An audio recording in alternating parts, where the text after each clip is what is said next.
자칫 시한폭탄처럼 터지는 건 한순간이라는 게 전문가의 지적입니다. MBC 뉴스 제이원입니다.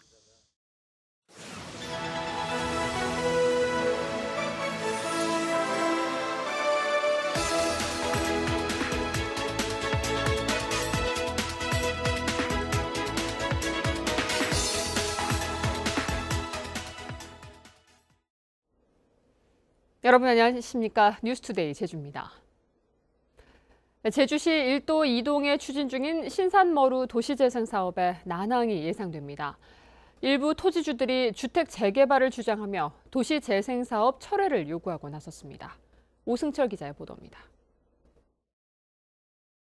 제주시 1도 초등학교 동쪽의 신산머루, 좁고 경사진 골목길에 집들이 다닥다닥 붙어 있습니다. 보시는 것처럼 지붕이 슬레이트로 된 낡은 집이 연이어 있는데요. 이 일대의 75%가 지어진 지 30년 이상 된 노후 건물입니다. 주택가 도로는 폭이 4m도 채 안 돼 소방차 진입이 어렵고 주차 공간은 턱없이 부족합니다. 소방도로가 없다는 거. 그리고 또 한 가지는 이 길이 좁기 때문에 주차 문제가 제일 걱정되고. 주거 환경을 개선하기 위해 이 일대 4만 5천 제곱미터에 대한 도시재생 사업이 추진됩니다. 지난해 국토교통부 공모사업에 선정되면서 2020년까지 83억 원이 투입돼 주택 정비와 보행 환경 개선, 마을기업 지원 등 주민 맞춤형 사업이 이루어집니다. 주차장 확보 문제라든가 임대주택 건립이라든가 그런 내용들이 다음에 이제 요새 흔히 셉테드라 그래가지고 범죄 예방 기법도 많이 도입을 하게 됩니다. 토지주를 중심으로 한 일부 주민들은 반발하고 있습니다. 단순히 골목길을 개선하거나 보도를 교체하는 도심 재생으로는 정주 여건이 달라질 수 없다며 기존 건물을 허물고 고층 아파트를 짓는 재개발을 통해 젊은 층 인구를 유입시켜야 한다는 겁니다. 도시 재생은 천사 같은 사업으로 몰아가고 재개발은 악마 사업으로 몰아간다면 그 도시의 성장과 주거 환경, 삶의 질은 후손들이 찾지 않는 낙후된 지역으로 방치되고 말 것입니다. 하지만 재개발이 이뤄지면 세입자와 노인들이 어려움을 겪을 것이라는 의견도 많아 제주시는 당초 계획대로 도시재생 활성화 세부 계획을 다음 달에 국토교통부에 제출할 계획입니다. MBC 뉴스 오승철입니다. 영리병원 허가 여부를 묻는 여론조사가 오늘부터 시작됩니다. 수기형 공론조사위원회는 녹지국제병원 개설 허가와 내국인 이용, 영리병원 추가 설립 등에 대한 설문조사를 오늘부터 시작한다고 밝혔습니다. 설문조사는 성별, 지역별, 연령별 비율에 맞게 도민 3,000명이 채워질 때까지 유무선 전화를 이용해 진행되며 공론조사위원회는 다음 달 중순쯤 최종 권고안을 내놓을 계획입니다. JDC가 신화역사공원의 1인당 물 사용량을 당초 허가 기준보다 절반으로 줄였다는 소식 전해드렸었죠. 취재 결과 JDC가 추진한 예래 휴양형 주거단지 사업도 마찬가지였던 것으로 드러났는데요. 물 사용량 기준을 적게 산정해 객실수를 늘리려 했던 것으로 보입니다. 김찬년 기자가 보도합니다.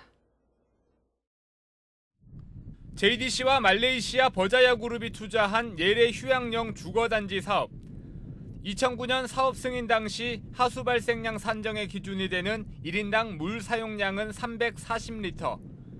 하지만 이후 사업 계획을 변경하면서 물 사용량은 160리터로 절반 이상 줄었습니다. 물 사용량 기준이 줄자 하수 발생 예상량도 따라 줄었고 덕분에 객실 수는 증가했습니다. 당초 예래 휴양형 주거단지 객실 수는 1,800실. 하지만 물 사용량 기준이 줄자 2,400실로 늘었습니다. 물 사용량 기준을 절반으로 줄인 신화월드도 당초 허가 때보다 객실 수는 3.5배나 늘었습니다. 하수 발생 예상량을 유지한 채 객실 수를 늘리기 위한 꼼수라는 의혹이 드는 이유입니다.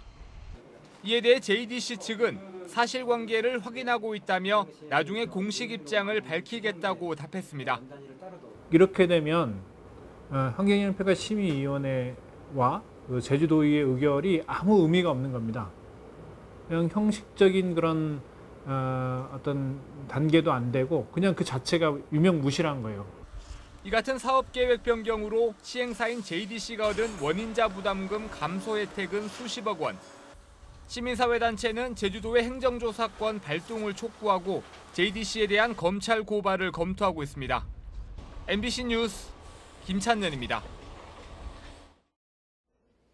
원희룡 지사가 강정마을회를 만나 강정마을 공동체 회복 사업과 관련한 논의를 시작했습니다.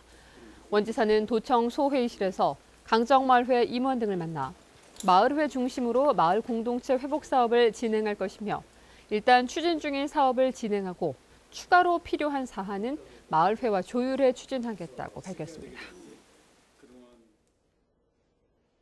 서주석 국방부 차관이 제주 해군기지를 찾아 2018 국제 관함식 준비 상황을 점검했습니다. 서 차관은 원희룡 지사를 만나 성공적인 국제 관함식 개최를 위해 제주도와의 협력 방안을 논의하며 강정 주민들의 아픔을 치유하기 위해 노력하겠다고 밝혔습니다.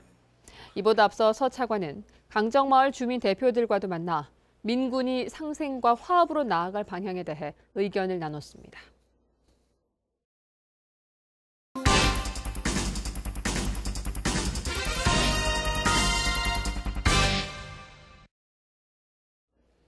최근 블록체인과 암호화폐가 뜨거운 이슈가 됐다가 과열과 투기 논란이 일자 정부가 규제를 강화했는데요. 원희룡 지사가 최근 제주도를 블록체인과 암호화폐 특구로 지정해달라고 정부에 건의했습니다. 규제를 풀어 성장 동력을 만들고 일자리도 창출하겠다는 건데 구체적으로 어떤 내용이고 또 문제점은 없는지 이번 주 이슈 추적에서 취재했습니다. 조인호 기자입니다.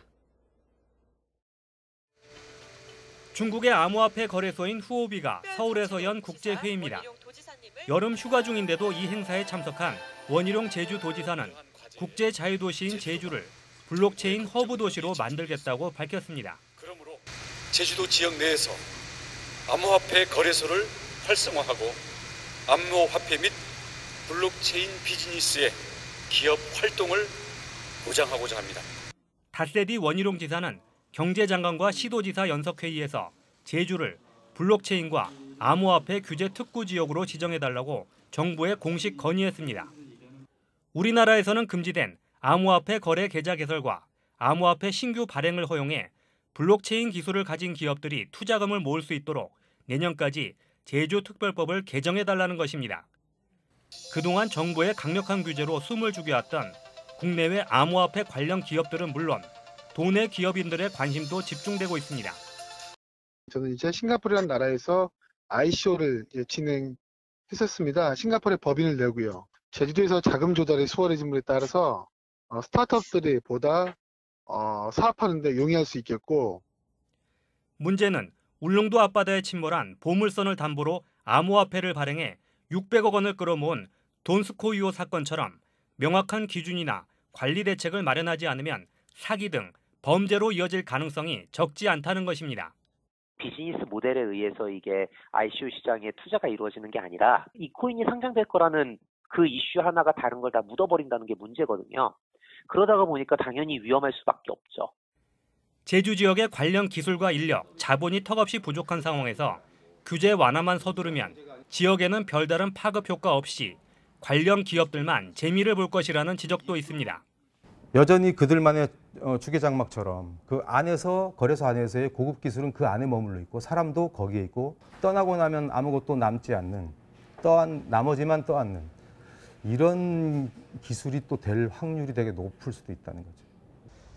블록체인은 대한민국이 그동안 인터넷 세계에서 가져보지 못한 처음이자 마지막 기회인 만큼 다소 위험 부담이 있더라도 기회를 반드시 잡아야 한다는 게 원희룡 지사의 이야기입니다. 하지만 그 기회를 제대로 활용하려면 구체적으로 어떤 위험이 있는지 또 우리는 감당할 능력이 있는지 꼼꼼히 따져보는 공론화 과정을 반드시 거쳐야 할 것입니다. MBC 뉴스 조인호입니다.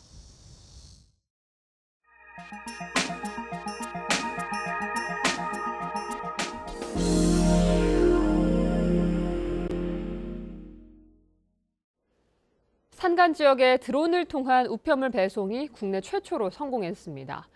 우편용 드론은 내년부터 시범 운영되고 4년 뒤부터는 전국에 상용화될 예정입니다. 원주 황구선 기자가 보도합니다.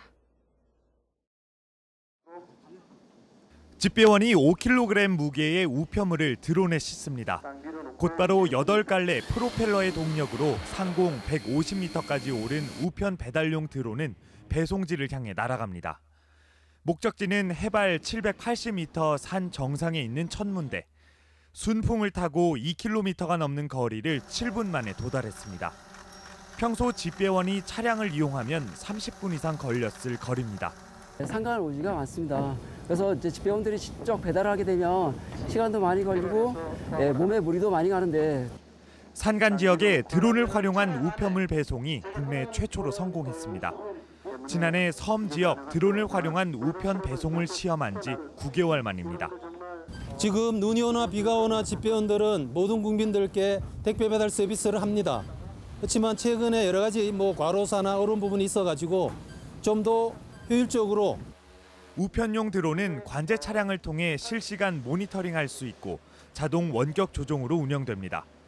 최대 10kg 우편물을 싣고 20km 거리를 40분 동안 비행할 수 있습니다. 우정당국은 우선 6대의 드론을 도입해 시범 운영에 나설 계획입니다.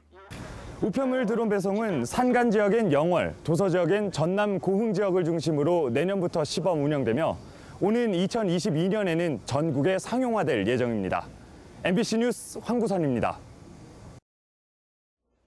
원희룡 제주도지사가 비자림로 확장 공사에 대해 아름다운 생태도로로 만들 방안을 찾아야 한다고 관련 부서에 주문했습니다. 휴가를 보내고 복귀한 원 지사는 현안 업무 보고 자리에서 아름다운 길이 사라질 수 있다는 우려를 끼친 것에 유감을 표하며 이같이 밝혔습니다. 제주도는 지난 10일 비자림로 확장 공사를 일시 중단했습니다. 비자림로 확포장 공사를 반대하는 청와대 국민청원 참여 인원이 3만 명을 넘어섰습니다. 지난 8일 청와대 국민청원 게시판에 비자림로 확장을 막아달라는 내용의 청원이 게시돼 닷새 만에 3만 133명이 동참했습니다. 청와대 국민청원 게시글은 청원 시작으로부터 30일간 20만 명 이상이 동의하면 청와대 관계자가 답변하게 됩니다.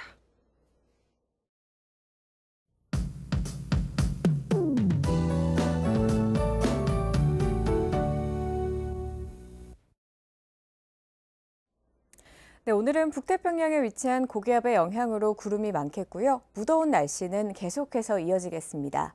또 오늘 아침 동부와 중산간 일부에는 방무가 낀 곳이 있겠으니까요. 출근길 교통 안전에 주의하셔야겠습니다. 당분간 계속해서 기온이 평년보다 높게 오르겠고요. 열대야도 나타나겠는데요. 기온은 어제와 비슷하겠습니다. 오늘 아침 기온도 29도로 출발하고 있고요. 낮 기온 34도까지 올라 어제만큼이나 무덥겠습니다. 다음은 자세한 지역별 날씨입니다. 북부 지역 오늘도 폭염경보가 발효된 가운데 아침 기온 27도 내외로 열대야가 나타나고 있습니다. 서부 지역도 폭염경보가 발효 중이고 낮 기온 34도까지 올라 어제보다 1도에서 2도가량 더 높겠습니다. 남부 지역의 낮 기온 31도 안팎으로 예상되고요.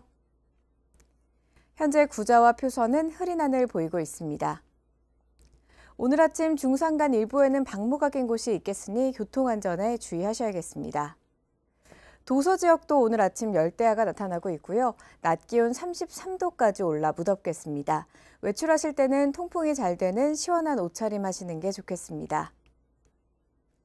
현재 제주도 남쪽 먼바다에는 풍랑주의보가 발효 중인 가운데 바람이 강하게 불고 물결도 최고 4m까지 매우 높게 일겠습니다. 항해나 조업하는 선박은 각별히 주의하시기 바랍니다.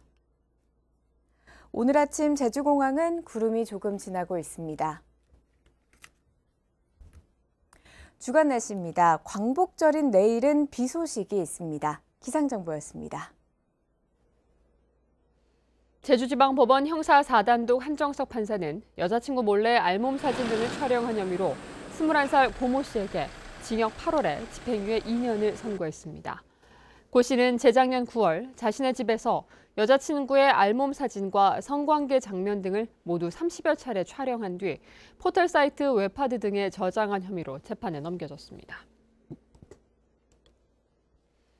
네, 신임 제주지방해양경찰청장에 여인태 해양경찰청 수사정보국장이 발령됐습니다.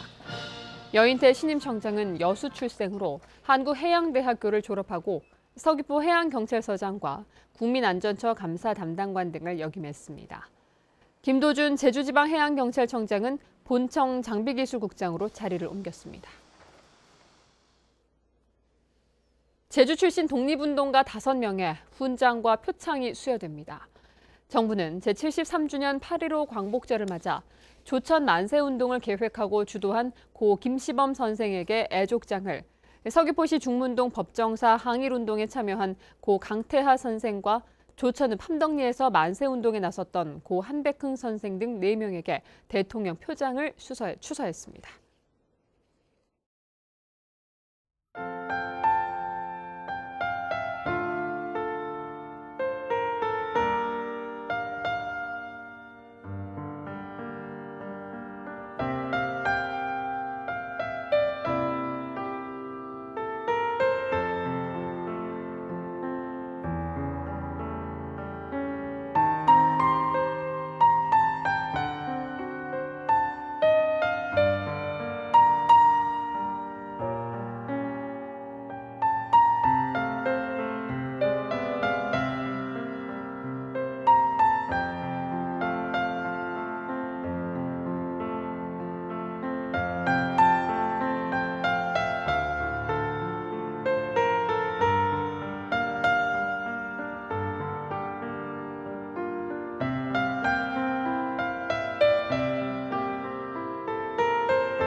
뉴스투데이 제주였습니다. 여러분 고맙습니다.